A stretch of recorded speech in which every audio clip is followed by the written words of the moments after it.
Capítulo 4 Maria Cecília. Quanto mais penso, pois tenho pensado muito desde que o Dr. Antônio Carlos me convidou para escrever minha história, o relato da minha vida, ou delas, concluo que a deficiência mental e motora, síndrome de Down que tive nesta encarnação, causou uma existência com problemas, dificuldades, mas também com alegria e muito amor. Foi um grande aprendizado, sou muito grato por ter tido essa oportunidade, embora saiba que poderia ter reparado e aprendido pelo trabalho edificante. Mas trabalho muitas vezes recusado, força a dor a ensinar. Como você está bonita, Maria Cecília? Escutava sempre um dos familiares dizer isso. Gostava de ouvir e alegre, como também me sentia bem, segura com beijos e abraços. Vivi 14 anos e 8 meses num corpo deficiente. Não percebi que era diferente. Fui o centro das atenções. Era a Cecília, a garotinha especial e menininha que frequentava escola especializada. Era servida, ajudada. Não conseguia entender que outras pessoas eram diferentes de mim. Claro que agora, anos depois de desencarnada, recuperada, tem algumas lembranças desse período. Tudo que consegui fazer, aprender quando encarnada, foi com muito esforço e paciência dos que me ensinaram. Falei com dificuldade, de modo incorreto e frases curtas, mas era compreendida. Houve algo que falei quase com perfeição. Foram palavras que vovó Adelaide me ensinou e que, por todos acharem bonito, repetia sempre: Jesus, Maria e José. Meu nome nunca disse certo. Seila. E os amiguinhos da escola me chamavam assim, mas a mamãe sempre fez questão de me chamar corretamente, Maria Cecília, e às vezes completava carinhosamente, minha boneca.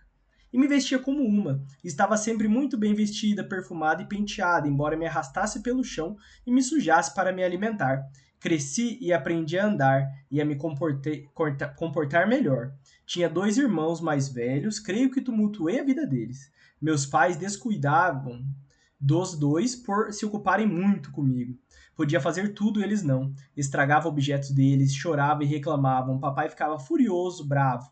Ninguém podia fazer nada comigo. Coitadinha da tia Cecília, dizia ele. Vocês são perfeitos e sadios, ela não. Creio agora que poderia ter sido um pouco diferente. Teria sido melhor se tivesse me repreendido. Também deveria ter tido limites. O meio termo seria o ideal. Os outros 2 tinham necessidades, também queriam atenção. Meus pais estavam bem financeiramente, mamãe só cuidava de mim. Levava-me a todos os lugares possíveis para que melhorasse. Tive todo o tratamento e realmente reagi. Aprendi muitas coisas. Meus pais tornaram-se espíritas. Levaram-me ao centro espírita para tomar passes. Gostava muito, me sentia muito bem ali. Era receptiva, recebia bons fluidos que muito bem me beneficiavam. Estava com 13 anos quando comecei a me queixar de cansaço.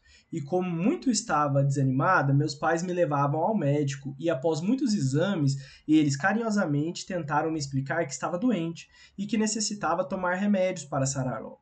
Mas fui só piorando e me sentia muito mal. As atenções redobraram. Até meus irmãos, agora mocinhos, tiveram mais paciência comigo. Os 2 me amavam, na infância tinham ciúmes de mim e às vezes até quiseram ser como eu para ser alvo de mais atenção. Foi um período difícil, muitas injeções, remédios e internações. Não gostava de ir para o hospital. Lá recebia soro, sangue, achava ruim, sofria. Percebi que se chorasse, mamãe e papai também o faziam. E não gostava e não queria.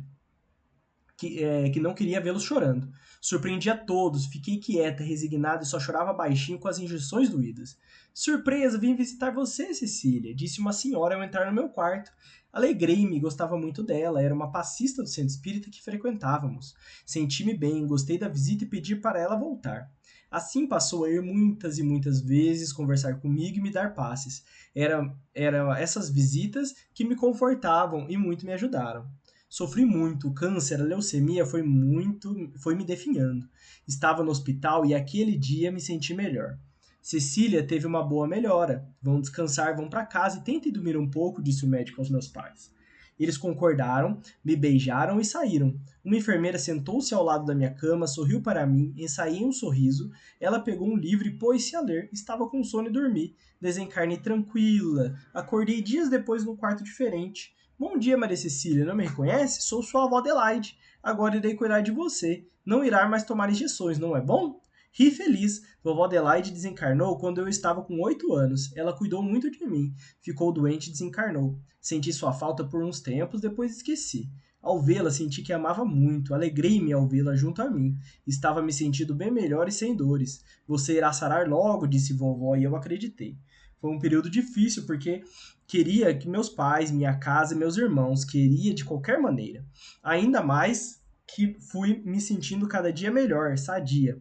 Tratado com carinho e muita paciência, só quando fui me livrando dos reflexos da deficiência mental que pude compreender que meu corpo morreu e que vivia em outro lugar. Chorei muito nesse período, queria estar encarnada na minha casa com meus pais e meus irmãos. Dos reflexos da leucemia sarei logo, isso me deixou sem dores. Da deficiência mental fui me recuperando aos poucos. Vovó Adelaide fez de tudo para me ajudar. Fiz tratamento no Hospital da Colônia, onde estão internados os que foram encarnados deficientes mentais, por quase 2 anos para me livrar de todos os reflexos e me recuperar. Meus pais espíritas muito me ajudaram. Conversava muito com vovó e ela me orientou para que entendesse o que ocorreu e acontecia comigo. Por que meus pais se tornaram espíritas, vovó? Indaguei curiosa. Como a senhora já me disse, eles tinham outra religião e se tornaram espíritas por minha causa. Fale-me sobre isso.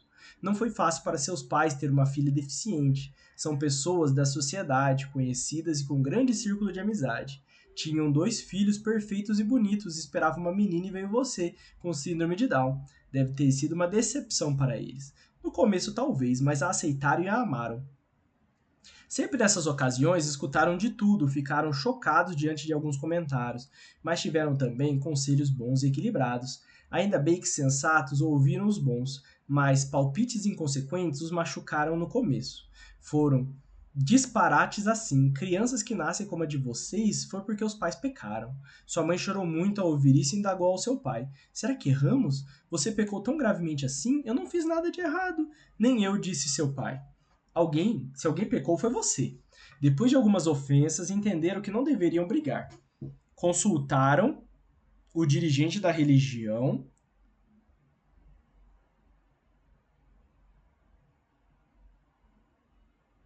que seguiam, na esperança de explicações.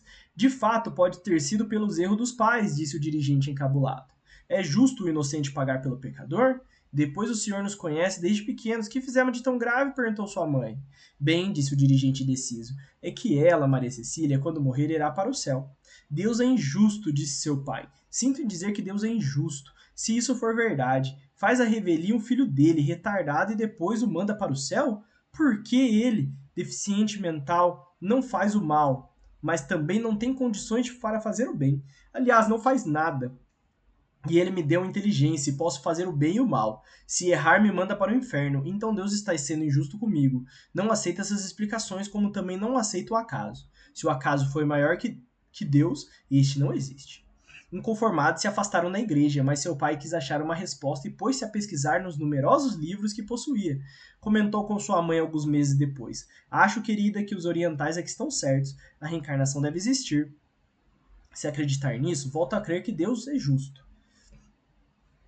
Os espíritas acreditam na reencarnação, disse sua mãe. Nossa vizinha é. Ela tem me consolado. Vamos conversar com alguém espírita e pedir a opinião dele sobre os excepcionais? Fizeram isso e tornaram-se espíritas. A doutrina espírita deu a eles informações certas e eles, inteligentes, aceitaram. Temos muitas oportunidades de voltar à Terra em corpos diferentes e que são adequados para o nosso aprendizado necessário. Quando há muito abuso, há o desequilíbrio, e para ter novamente o equilíbrio, tem de haver a recuperação. Quando se danifica o corpo perfeito, podemos, por aprendizado, tê-lo com anormalidades para aprender a dar valor a essa grande oportunidade que é viver, por períodos num corpo de carne.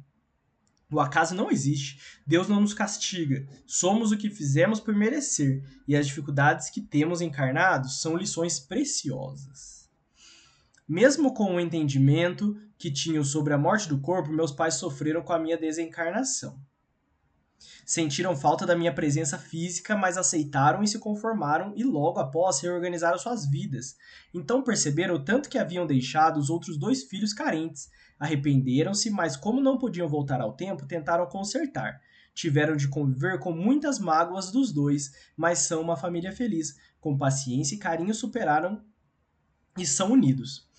Meu pai ajuda financeiramente até hoje a escola onde estudei, me orgulho disso. Normalmente essas escolas são carentes de finanças e minha mãe passou a ser voluntária. Isso foi muito bom para ela e ótimo para a escola, pois em muitas a falta do calor humano. Sempre há muito o que fazer e voluntários são sempre bem-vindos. Como disse, não foi muito fácil minha adaptação no plano espiritual porque queria voltar para casa. Como vovó me explicou, se isso acontecesse com um adulto sem deficiência mental, ele voltaria pela vontade. Mas com criança ou com deficiente mental, isso não costuma acontecer. Eu estava com 14 anos, mas era criança, uma. Me sentia uma. Internos no educandário não saem sem permissão, só acompanhados, e tudo é feito para que a criança, o deficiente mental, se adapte ao novo lar. Embora uns demorem mais que os outros, acabam por amar a nova morada. Porque o plano espiritual é lindo e aqui somos amados. Foi minha insistência em voltar para casa que retardou um pouco minha recuperação, mas acabei por me adaptar e tornei-me sadio e feliz. Hoje trabalho no hospital que abriga suicidas, também estudo e quero, logo após meus estudos, trabalhar com uma equipe que tenta auxiliar encarnados a não cometer esse ato infame que é o suicídio. É um trabalho difícil, sei disso. Todos têm o livre-arbítrio a ser respeitado. São muitas as equipes espalhadas pela Terra que têm conseguido muitos bons resultados. Anseio por encontrar com eles. Após meu estudo, estarei apta a trabalhar com a equipe.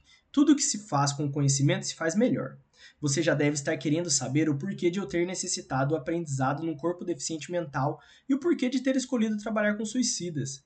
Bem, há muitas encarnações tenho procurado estudar agindo assim, desenvolvi minha inteligência, mas também deixei o orgulho e a vaidade ficarem fortes em mim. Neguei-me tremendamente a fazer o bem, a quem quer que fosse. Detestava pessoas sem instrução e achava inferiores as que tinham dificuldades para resolver seus problemas, ou seja, as menos inteligentes. Na minha penúltima encarnação estudiosa, com muitos conhecimentos, vivi a avidez do meu saber quando descobri que estava com câncer.